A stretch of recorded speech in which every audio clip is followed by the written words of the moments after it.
Laporan dosen UNJ Ubedillah Badrun terhadap putra Presiden Gibran dan Kaisang ke KPK berbuntut panjang. Hari ini relawan Jokowi Mania atau Joman melaporkan Ubedillah Badrun ke Polda Metro Jaya. Ini bukan motif politik seperti yang disampaikan publik di luar sana. Menjawab ini bagaimana? Ya, karena saya bukan politisi. Saya adalah akademisi, saya aparatur sipil negara, bukan aparatur sipil penguasa, maka kepentingan negara yang diutamakan. Saya melihat melapor hari ini tuh dalam tanda kutip bagian dari balas dendam politik nih. Nah tadi apa yang disampaikan Ubed juga, saya ini bukan politisi, saya tidak punya kepentingan politik, karena saya juga bukan pengabdi kekuasaan. Pernyataannya sudah pernyataan politik. Nah makanya saya lucu nih kawan saya ini kok jadi tidak konsisten dengan apa yang dilakukannya. Saya menyebutnya ini bagian balas dendam sehingga menghambat proses 2000. Ini nggak ada tindak. Anak presiden berbisnis dengan anak petinggi PTSM, di mana PTSM itu banyak masalah terkait dengan pembakaran hutan. Relawan Joman membawa sejumlah bukti berupa video pernyataan dosen UNJ Ubedillah pada saat melaporkan Gibran dan Kaisang ke KPK. Maka itu kita lihat ada pergeseran saham, pembelian saham. Nah ini dipicu juga oleh Kaisang yang membeli saham 188 juta lembar, nilai 92 miliar lebih. Itu memunculkan satu pertanyaan publik, dari mana? Ya sudah gini, kita buktikannya sama-sama. Ubed ini kan laporannya basis datanya kan asumsi dan interpretasi yang dilakukan Ubed dan tim hukumnya dan kawan-kawannya. Saya yakin Anda nggak punya bukti, tetapi Anda datang ke KPK berdasarkan dugaan, asumsi, dan melihat kok ini aneh gitu kan? Itu sangat sensitif ya Mas, maka kami harus punya bukti kan? Nah itu nyari buktinya agak susah Mas. Nah kemudian kita tahu ternyata menggunakan PT HBK. Nah PT HBK itu sahamnya dibeli 99,9% itu oleh PT WMD. Nah, jika itu tidak terbukti, ya kami hanya mengingatkan apa yang disampaikan itu punya implikasi dan dampak hukum, dan dia harus bertanggungjawabkan apa yang dilakukan. Nah karena itu saya kira kita semua harus berhati-hati ketika coba memberikan keterangan baik di pengadilan maupun karena jabatan, memberikan keterangan seperti itu agar tidak sampai masuk kategori memberikan keterangan di atas sumpah secara tidak benar. Apabila nanti dia udah saksi pelapor, ini tidak terjadi, semua pendukung yang Gibran, Kaisang, mereka siap melaporkan. Dan melaporkan dikaitkan dengan 242 hukuman 7 tahun. Hukuman 7 tahun. PT WMD ini ya Kaisang, Gibran, dan AP. Nah itu yang kemudian membeli saham dari PT HBK. Seringkali muncul banyak orang punya kapasitas, punya jabatan, harus memberikan keterangan di atas sumpah, serta isinya tidak benar. Ini sebenarnya kategorinya tidak main-main. Dia masuk dalam kategori kejahatan yang diatur dalam pasal 242 KUH Pidana. Gitu. Jadi apa motifnya yang dilakukan ini oleh Mas Ubed? Yang jelas motifnya politik. Ubed ini kan saya tahu kemana. Mas Ubed, Anda harap tenang dulu, saya akan ke Anda Ubed ini nggak boleh. Joman menilai dasar laporan yang dibuat Ubedillah kepada Gibran dan Kaisang ke KPK tidak mendasar, sehingga laporan tersebut diduga mengandung hoax. Saya juga punya konsekuensi hukum ketika saya menyampaikan pelaporan, dan begitu juga Ubed. Nah, kita kan punya trauma 2019 di mana hoax namanya isu hoax itu begitu masifnya di publik. Siap Anda nanti menandatangan BAP sebagai saksi pelapor? Ya harus dilalui. Enggak, siap enggak? Siap. Saya tanya. Oke, kalau siap, Anda kena 242. Lalu di saat sebelumnya ada bantuan dari Ventura, suntikan dana Ventura yang tidak umum atau ganjil, itu terjadi sebelumnya. Sebelumnya pada 10 Januari lalu, Ubedillah yang juga berstatus aparatur sipil negara ASN ini lapor ke KPK atas dugaan korupsi, kolusi, dan nepotisme kedua putra Jokowi, si sulung Gibran Rakabuming Raka dan si bungsu Kaisang Pangarep. Keduanya dituding melakukan tindak pidana pencucian uang melalui perusahaan yang dibangun bersama seorang berinisial AP, anak petinggi PTSM, induk dari PT BMH yang terlibat kasus pembakaran hutan di tahun 2015. Dan saya tidak mau kualitas seorang dokter, dosen, atau apalagi aktivis 98, kita sama-sama aktivis 98, merusak citranya, integritasnya, hanya membawa data berbasis hoax. Mencoba untuk menggeser bahwa isu bukan lagi soal fundamentalisme, bukan lagi soal tentang kadrun, tapi ini ada isu yang cukup penting di lingkaran kekuasaan saat ini. Jadi pergeseran uang, pergeseran saham ini menimbulkan tanda tanya. Itu yang disebut dugaan tindak pidana korupsi dan atau dugaan tindak pidana pencucian uang. Karena yang dilaporkan itu rata-rata orang yang ada di kekuasaan. Ada Pak Luhut, ada Pak Erik, ada Ganjar, ada Ahok, kan begitu, ada Kaisang, ada Gibran. Jangan berlindung di balik akademisi. Kita tahu Bung Betty di mana posisi politiknya kemarin. Gak usah begitulah. Jangan memakai logika Pilpres kemarin, sudah nggak laku. Nah, dalam pasal 242 KUH pidana ini memang mengatur barang siapa yang memberikan keterangan di atas sumpah, kemudian keterangannya ternyata tidak benar, itu bisa dihukum dengan ancaman hukuman 7 tahun.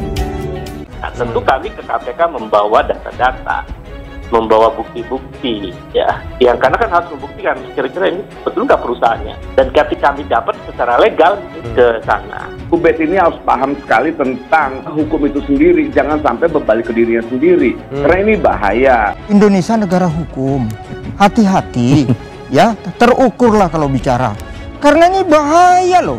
Itu yang saya katakan tadi, 242, karena apapun nanti kalau dia mau terus lanjut, dia harus siap di BAP sebagai saksi pelapor. Tadi, jadi selebihnya itu otoritas KPK untuk membuktikan, karena saya nggak bisa menyebutkan di bukti yang lainnya, dan kalau diperlukan tambahan ya kita siapkan tambahan. Gitu. Kalau seandainya data yang disampaikan tidak memenuhi unsur, karena sampai detik ini kita melihatnya apa yang disampaikan Ubed itu hanya asumsi dan interpretasi. Terkait kasus ini, Ubedillah meminta KPK untuk menyelidiki dan membuka kasusnya secara terang-terangan tanpa ada yang ditutupi. Bahkan ia juga meminta Presiden Jokowi untuk dipanggil bila memang dibutuhkan. Bukan sebuah fakta, apalagi beliau sampaikan persoalan pembayaran atau sanksi yang diputuskan oleh Mahkamah Agung yang secara 7,9 triliun, kemudian hanya diputuskan 78,5 miliar. Nah, kenapa tidak ditanyakan aja ke Mahkamah Agung atau laporkan aja Mahkamah Agungnya siapa orang-orangnya? Anak petinggi PTSM kerjasama dengan anak petinggi Republik ini. Oke. Nah, disitulah letak persoalannya. Karena ini menjadi pejabat publik. Nah, anak pejabat publik itu ya karena pejabat publik dia menjadi milik publik. Lalu bagaimana kalau misalnya orang memberikan keterangan yang merugikan seorang terdakwa, orang yang mau dipidana karena keterangan dia yang tidak benar, karena di dalam persidangan di atas sumpah ya. Itu ancamannya lebih berat lagi, karena di pasal 242 ayat 2 dia akan diancam dengan ancaman hukuman 9 tahun penjara. Itu menjadikan data yang kemudian itu investasi Anda jadikan data. Bung Noel itu, Bung Ubed, Anda harus malu dengan pendidikan Anda sebagai intelektual. Itu keliru besar. Itu kebijakan berpikir Anda sudah salah. Bagaimana ini hukum, Bu? Ini hukum. Yang penting tempur dulu, ribut itu belakangan. Bangun akurmasi dan macam-macamnya. Karena apa yang disampaikan oleh Bang Ubed, Bang Adi, ketika misalnya ditanya bukti-bukti barunya juga agak bingung. Itu sangat sensitif ya, Mas. Maka kami harus punya bukti kan. Iya. Nah, itu nyari buktinya ada susah, Mas. Itu nyari buktinya ada susah, Mas. Di situ bisa gratifikasi, ya, bisa suap dalam pola yang baru. Kita tunjukkan aja apa benar apa yang dilakukan Ubed. Jika itu benar, ya saya tidak akan pernah yang namanya membiarkan ruang untuk mereka yang melakukan korupsi. Anda sudah melakukan karakter assassination. Oh no. Oh maaf, enggak. Anda sudah mengatakan begitu. Kenapa anak presiden? Kenapa rupanya kalau anak presiden? Apa tidak boleh bertanya? Bukan, itu bukan bertanya. Itu kan Anda bilang. Itu dimulai dari pertanyaan. Anak presiden. Ada korban yang mengadu. Noel ini siapa? Korban apa? Loh, kita ini korban jadi juga. Korban apa yang disampaikan? Apa yang disampaikan ke publik? Itu menjadi hak publik. Saya perlu. Gimana makanya gini landasan berpikirnya dulu Bung Obed, Anda ini intelektual. Ini jelas merusak orang-orang yang sudah dilaporkan, merusak kredibilitas mereka. Orang yang muncul di survei sebagai kandidat capres, sebagai kandidat gubernur, otomatis sejak dilaporkan nama-nama mereka sudah ada persepsi negatif yang sudah muncul di permulaan. Membawa dokumen-dokumen penting sebagai bukti permulaan. Kalau nanti ke verifikasi KPK saja, apakah hasil verifikasi kalau tidak terbukti gimana? Atau salah? Kalau tidak terbukti gimana?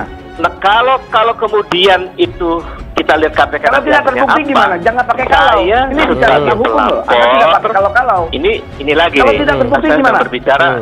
Bisnis itu anak presiden silakan. Dugaan itulah. Anak menengah silakan. Anak petani, anak tukang beca, silakan bisnis. Jangan Anda mengkelas-kelaskan. Semua equality before the law. Saya tidak melarang anak presiden duduk sama rendah di depan hukum. Laporan ini disampaikan oleh Ubedillah dengan sejumlah bukti dan telah diterima KPK melalui layanan pengaduan masyarakat KPK. Anak presiden dengan grup bisnis yang diduga terlibat pembakaran hutan. Yang jelas motifnya politik. Ubed ini kan saya tahu kemana. Mas Ubed, Anda harap tenang dulu, saya jujur dong, Bet. Akan ke Anda Ubed ini nggak boleh. Ya, jangan berlindung di balik akademisi. Kita tahu Bung Bet di mana posisi politiknya kemarin. Nggak usah begitulah. Ini isu korupsi loh. Dendam itu kan sebenarnya ingin disampaikan kan? Dendam itu diksi negatif. Kadrun lagi. Apalagi Anda tadi sampaikan bahwa saya ini aparatur negara, bukan aparatur penguasa.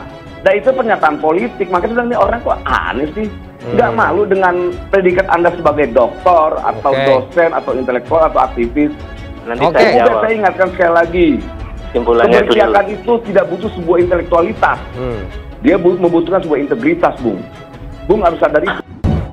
Dua putra Presiden Joko Widodo, Gibran Rakabuming Raka dan Kaisang Pangarep, dilaporkan ke KPK atas dugaan KKN. Apa yang disampaikan Ubed itu disampaikan ke publik, dan publik mendapatkan hak untuk itu, dan itu menjadi milik publik. Nah, saya sebagai publik, ketika berita itu bohong, saya punya hak secara konstitusi melaporkan bahwa berita ini bohong. Itu sangat sensitif ya, Mas. Maka kami harus punya bukti kan? Nah, itu nyari buktinya agak susah, Mas. Ya makanya sampai detik ini, Bu Ubed, kalau Anda tidak mampu membuktikan secara hukum, Anda harus paham bahwa itu punya dampak hukum. Karena ancaman pidananya yang 1 7 tahun, yang 1 9 tahun, dan bisa ditambah sesuai dengan pasal 35 KUH pidana dengan pencabutan hak-hak tertentu.